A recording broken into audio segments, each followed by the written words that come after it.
बिस्मिल्लाहिर्रहमानिर्रहीम। Dear viewers, अस्सलामु अलैकुम। मेरा नाम मोहम्मद रज़ाक है। मैं एक इंग्लिश टीचर हूँ और अरसा दराज से इस टीचिंग के शोबे के साथ मुंसलिक हूँ।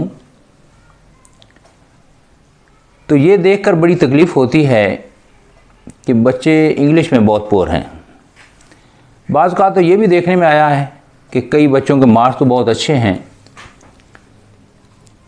लेकिन इसके बावजूद जब उनसे कहा जाता है कि वो अपनी तरफ से कोई चंद सेंटेंसेस लिख के दिखाएं या सुना दें या बोलें, तो वो माज़रत कर लेते हैं कि जी हमारे अंदर ये एबिलिटी नहीं है। तो इससे हट के कई बच्चे तो बेचारे ऐसे हैं कि वो पुअर इंग्लिश की वजह से तालीम ही छोड़ जाते हैं। अक्सर FA BA के लेवल पे देखने में आया है कि कई बच्चों की इंग्लिश जो होती है वो फेल हो जाती है। और हमारी जो प्रेजेंट सिचुएशन है, मैट्रिक तक तो हमारा सिस्टम ऐसा है कि मतलब बच्चे उर्दू मीडियम में भी इम्तिहान दे सकते हैं, इंग्लिश मीडियम में भी दे सकते हैं। लेकिन FSC BSc में जाके साइंस पढ़ने वाले बच्चों को इंग्लिश मीडियम में ही इम्तिहान देना पड़ता है। तो वो फिर जिन बच्चों की इंग्लिश पुअर होती है वो बेचारे आगे बड़ी मुश्किल से चल पाते हैं। और इससे आगे जब फिर NTS टेस्ट होते हैं या दूसरे कम्पिटिटिव एग्ज़ाम्स होते हैं, उनमें बच्चों को बड़ी मुश्किल का सामना करना पड़ता है। अब NT टेस्ट को ले लें तो उसमें इंग्लिश की बेसिक चीज़ें पूछी जाती हैं। तो जिन बच्चों बेचारों की इंग्लिश पुअर होती है वो उस टेस्ट को क्लियर नहीं कर पाते, तो वो डिग्रियां लेने के बावजूद सर्विस से रह जाते हैं। और अगर हायर लेवल पे देखा जाए तो अक्सर कम्पिटिटिव एग्ज़ाम जो हैं उनमें इंग्लिश का सब्जेक्ट लाजमी है। बाकी सब्जेक्ट्स में अच्छा होने के बावजूद वो बेचारे पुअर इंग्लिश की वजह से अच्छे मार्क्स नहीं ले पाते और जॉब हासिल नहीं कर पाते।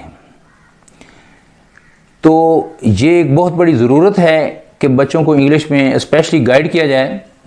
तो इस ज़रूरत के पेश नज़र हमने प्लान किया है कि एक ऐसा चैनल स्टार्ट किया जाए जिसमें बच्चों को फ्रॉम बिगिनिंग टू एंड रहनुमाई दी जाए।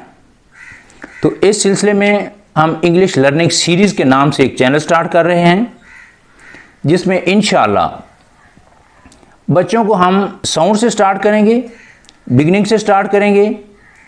उनको वॉल्स और कॉन्सोनेंट का कंसेप्ट दिया जाएगा, उनको डाईग्राफ ट्राईग्राफ का कंसेप्ट दिया जाएगा, डिफ्थांग ट्रिफ्थांग का उनको कंसेप्ट दिया जाएगा। इसके बाद उनको हम इंशाल्लाह वर्ड बिल्डिंग पे लाएंगे कि अल्फाज कैसे बनाने हैं। फिर इससे आगे उनको सेंटेंस स्ट्रक्चर पे ले जाया जाएगा। पहले इंशाल्लाह हम उनको छोटे छोटे सेंटेंसेस लिखने की मतलब एक ट्रेनिंग देंगे। फिर उनको हम बड़े सेंटेंसेस की तरफ ले जाएंगे, यानी सिंपल से उनको कंपाउंड सेंटेंसेस की तरफ, फिर कंपाउंड से हम इंशाल्लाह उनको कॉम्प्लेक्स सेंटेंसेस की तरफ ले जाएंगे। तो इसके बाद फिर हम इंशाल्लाह स्टूडेंट्स को पैराग्राफ बिल्डिंग की तरफ ले चलेंगे। तो इस तरह वो बच्चे इंशाल्लाह आगे बढ़ते चले जाएंगे। तो जो मेन हमारा मकसद है वो ये है कि बच्चे अपने जज्बात का इज़हार अपने लफ्ज़ों में कर सकें। उनको लेटर, स्टोरीज़ और एसेस को रटा ना लगाना पड़े, बल्कि वो खुद इस पोजीशन में हों कि उनको जो भी टॉपिक दिया जाए उस पर लिख सकें। तो दोबारा याद रखिए, इंग्लिश लर्निंग सीरीज़ के नाम से हम चैनल स्टार्ट कर रहे हैं। इस चैनल को देखते रहिए। इंशाअल्लाह हम अपनी इस्तिताअत के मुताबिक पूरी रहनुमाई देने की कोशिश करेंगे। Thank you very much.